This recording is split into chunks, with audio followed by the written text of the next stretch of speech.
Dans un monde où la faiblesse se devine à un froncement de sourcils, l'âme froide règne. Comme le répétait Machiavel, celui qui contrôle ses passions commande à ceux qui s'y abandonnent. 1. Sépare l'émotion de la réaction. Tu ressens la colère? L'humiliation? La trahison? Très bien. Mais ne réagis jamais à chaud. Le premier à parler perd. Le premier à exploser est déjà vaincu. Règle d'or. Ressens en silence, frappe en stratégie. L'homme véritablement fort encaisse sans s'effondrer et rend sans prévenir. 2. Redéfinis la douleur comme une donnée. Les coups bas, les rejets, les pertes, ce ne sont pas des injustices. Ce sont des informations, des signes sur qui est avec toi et qui doit tomber. Plus tu prends les attaques comme des leçons, plus tu deviens froid, affûté, dangereux. La souffrance est une école pour ceux qui savent écouter sans gémir. 3. Transforme l'attente en ascension. Tu n'obtiens pas ce que tu veux? Parfait. Les autres croient que tu faiblis. Toi, tu te renforces dans le silence. Chaque minute où tu ne réagis pas est une pierre ajoutée à ton autorité. L'imprenable est celui qui attend. On a entendu beaucoup parler de panafricanisme, de tout, de tatata. Toto joue avec Tata. La calebasse d'Akissi est cassée. Quoi encore là? Rien que de la bouillabaisse, comme dirait quelqu'un. La patate.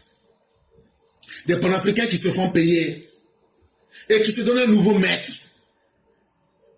Alors que nous cherchons à être un peuple digne et libre. Mais est-ce qu'on peut être ce peuple-là si nous n'avons pas des dirigeants qui incarnent le vrai panafricanisme? C'est quoi le vrai panafricanisme? Le vrai panafricanisme, c'est ce que le président Ouattara nous a dit en 1992. Avec nos micro-États, nous n'allons jamais atteindre les rendez-vous mondiaux. Il nous faut dépasser nos États actuels pour nous inscrire dans des grands ensembles. C'est cette parole-là qui a fait que moi j'ai suivi Ouattara. Parce que le destin de l'Afrique, là, tant qu'on ne sera pas ensemble, on ne va jamais évoluer. Il n'y a pas de Maliens, il n'y a pas de Burkinabé, il n'y a pas de Congolais, il n'y a pas de Sud-Africains. L'Afrique, c'est l'Afrique. Parce que nous partageons un seul destin. Nous avons la peau noire. Et quand on doit juger un noir, on te juge en tant qu'un nègre et pas en tant qu'un noir de l'Afrique du Sud, de l'Afrique du Nord. On te juge en tant qu'un être qui a la peau noire. Et le jugement n'est pas en notre faveur. Que ce soit le jugement historique. On veut non, nos ancêtres étaient des grands états d'Égypte, mais nous on est devenus les plus vauriens sur la terre. Le jugement du présent n'est pas en notre faveur. Nous n'apportons rien à l'humanité. En tout cas, aujourd'hui, là, nous, on n'apporte rien à l'humanité. Nous sommes un décor. Et dans ces conditions-là, ce n'est pas l'histoire du futur qui nous sera favorable. Toi, tu n'as pas pu réaliser quelqu'un. C'est sur les reliques de tes ancêtres, tu te promènes pour dire, nos ancêtres étaient ceci, nos ancêtres étaient ceci. Toi-même qui vis aujourd'hui, là, tu n'as pas pu faire quelque chose. Et puis, tu veux que demain, là, tu n'as qu'à réussir. Tu ne peux pas réussir, puisque tu n'as rien fait. Et donc, la première chose que nous, on doit faire, on a nos mêmes destins. C'est-à-dire que le noir, là, tant qu'on se comporte comme ça, là, partout dans le monde, le noir ne sera jamais quelqu'un. La première chose qu'on doit faire, c'est de créer une solidarité entre nous, les Africains. Que vous soyez Américains noirs, que vous soyez dans les Antilles, que vous soyez en Afrique noire. La première chose qu'on doit faire, c'est de s'entraider entre nous, c'est de se mettre ensemble. Et pour se mettre ensemble, là, ça ne veut pas dire on n'a qu'à se réunir pour venir bavarder. Ça veut dire on n'a qu'à poser des actes pour nous aider entre nous de façon concrète. Si mon frère Métier-Koura Traoré a un problème, je ne vais pas aller m'asseoir pour dire je suis venu, mais je dis voilà ce que je peux faire pour toi. Si la mère Sali connaît un problème, je viens, je lui dis voilà ce que je peux faire pour que tu puisses avancer. C'est ça le panafricanisme. Comment les Noirs du monde vont se mettre ensemble pour défendre le destin de l'homme noir. Sans égoïsme, mais surtout sans ruse. Et Alassane Ouattara aujourd'hui incarne cette idée de la plus belle des manières. Et je vais vous donner 4 faits. 4 faits. On ne va même pas sortir de 2025. Parce que les gens, beaucoup ont les cerveaux qui voyagent. ils laissent leur cerveau en vacances et puis leur corps physique est là. Donc je vais vous donner 4 faits. Et je ne vais même pas aller loin. Ça sera entre mai et puis août là. Là quand c'est comme ça là, les faits sont tellement nouveaux que vous ne pouvez pas dire que c'est faux. Le premier fait que je vais vous donner, le vrai panafricanisme, c'est quand un Malien va dire à un Ivoirien, frère, viens, je vais réaliser ton bonheur ici. Quand un Mauritanien va dire à un Ivoirien, ou bien à un Sénégalais, ou bien à un Gambien, ou bien à un Zimbabwéen, viens réaliser ton bonheur ici. C'est ça le panafricanisme. Le 29 mai 2025, la Mauritanie, le président de la Mauritanie devant le président Trump dit que eux sont un pays qui est petit. Quelqu'un qui se sous-estime ne peut pas être un grand. Le président de la Mauritanie vient voir le président Alassane Ouattara. Ah, j'ai un compatriote, il s'appelle Sidi Ould Tah. Comme toi, le président Alassane Ouattara, tu es charismatique. Aide-moi à faire élire M. Sidi Ould Tah comme président de la Banque africaine de développement. Et le président Ouattara, sans être quelqu'un qui est égoïste, et faisant preuve de son panafricanisme le plus concret, il dit il n'y a pas de problème. Le 29 mai 2025 à Abidjan, il organise tout, il met son charisme en avant, il fait élire M. Sidi Ould Tah comme président de la Banque mondiale pour les 5 ans à venir. Quelques semaines après, le président de la Mauritanie envoie quelqu'un pour dire « Frère, merci pour ce que tu as fait pour moi et mon peuple. » Ça fait 1 an. On met à côté. Deuxième exemple. Le vendredi 13 juin 2025, le Sénégal est dans une merde pas possible. Le Sénégal s'effondre. La banque FMI dit « Nous ne vous accorderons plus de crédit. » L'État sénégalais va s'effondrer. Ils organisent vite une rencontre avec le président ivoirien. Tout le monde a vu. Ils disent au président ivoirien, cher patriarche, parce qu'en secret c'est comme ça qu'ils l'appellent, si tu ne nous aides pas, notre Sénégal va s'effondrer. Et ça ne fera que plaisir aux djihadistes et à toutes les personnes dangereuses de la sous-région ouest africaine. Aide-nous à maintenir l'État sénégalais financièrement. Le président Ouattara leur dit, il n'y a pas de problème. Utilisez mon image, allez sur les marchés de l'UEMOA. Et ils ont récolté 77 milliards de francs CFA. Le vendredi 13 juin 2025. Combien de présidents africains peuvent avoir cette générosité d'âme pour aider d'autres frères africains? C'est ça le vrai panafricanisme. Combien d'Africains peuvent avoir la générosité d'aider un frère qui veut aider son pays à travers la Banque africaine de développement, comme ce qui a été fait à Sidi Ould Tah?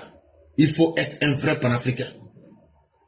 Parce que partout où un homme africain réussit, c'est aussi toute l'Afrique qui réussit. Mais mieux, laissez-moi vous dire, le troisième exemple que je vais vous donner, le jeudi 31 juin 2025, le président Sassou Nguesso envoie son premier ministre auprès du président Alassane Ouattara.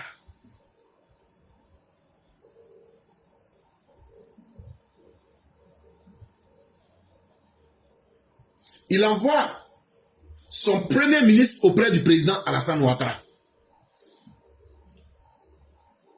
Il dit, président Ouattara, j'ai un de mes compatriotes.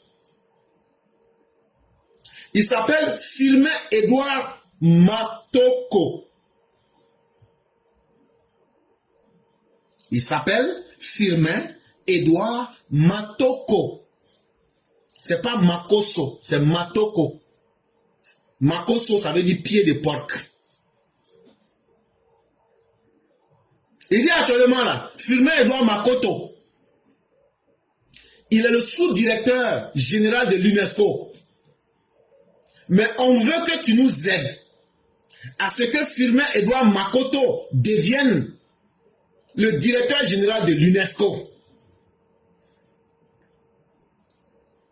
Maintenant, le premier ministre congolais, là, lui, s'appelle Anatole Koline Makosso. Makosso, ça veut dire pied de porc. Je répète. Il dit, il faut aider Firmin Edouard Matoko.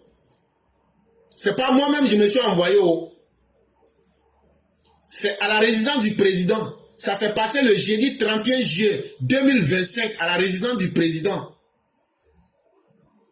Le président dit, qui t'a envoyé? Il dit, c'est Denis Sassou Nguesso qui m'a envoyé.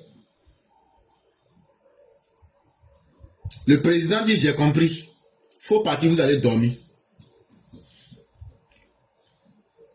Après, quand le gars est quitté là, on demande, oh, discussion que tu as eu avec le président Ouattara là-haut, ça s'est passé comment? Il dit, il a fini avec sagesse. Si c'est expérience là, faut mettre ça à côté. Il maîtrise tous les dossiers dans tous les domaines. Il dit lui-même, il est rassasié même. Le président lui a dit, il faut aller, tu vas dormir.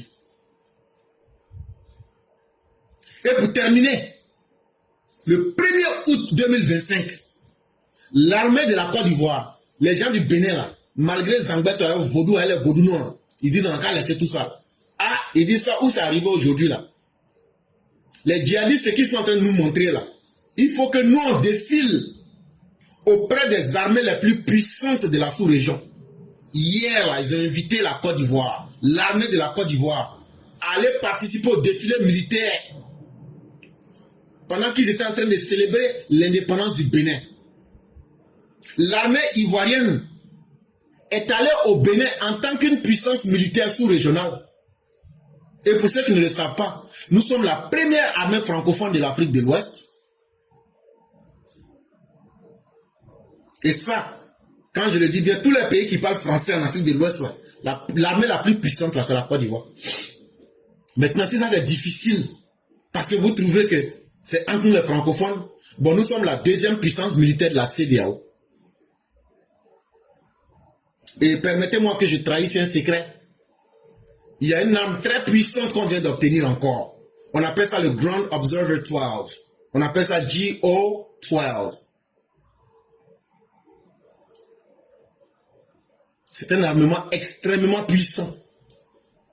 Et c'est au corps de la gendarmerie qu'on a remis ces armes-là.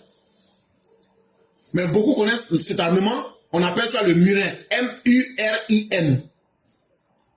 C'est des puissants radars avec des capacités à étonner. Avec ces radars, on peut surveiller la terre, on peut surveiller les côtes, on peut surveiller les airs. On peut détecter dans la nuit comme dans le jour, quels que soient les temps et les conditions. On peut détecter même des piétons isolés, des véhicules légers, des véhicules lourds, des aéronefs, ça veut dire des avions, que ce soit à basse altitude ou à basse vitesse. Et on peut l'utiliser sur une distance maximale de 27 km, avec une portée utile de 12 km. Ça veut dire lui-même là, de façon intelligente là, il détecte une cible là, et puis en même temps là, il localise ça, et puis en même temps il finit avec ça. On ne va pas rentrer dans les détails. Donc un homme aussi puissant. Je vous ai pris du 29 mai au 1er août, en 65 jours. Tout ce que je viens de vous citer là, quelqu'un qui est capable de faire ça en 65 jours. Tout ce que je vous ai cité, les 4 exemples là, ça s'est passé en 65 jours. C'est avec un homme comme ça, vous allez vous amuser. Regardez comment il influence le continent. Par sa positivité, par son expérience, par sa sagesse. Mais surtout, ce qui est encore le plus marquant, par sa générosité. De voir l'Afrique aller de l'avant. Et chers Ivoiriens, soyez fiers d'Alassane Ouattara.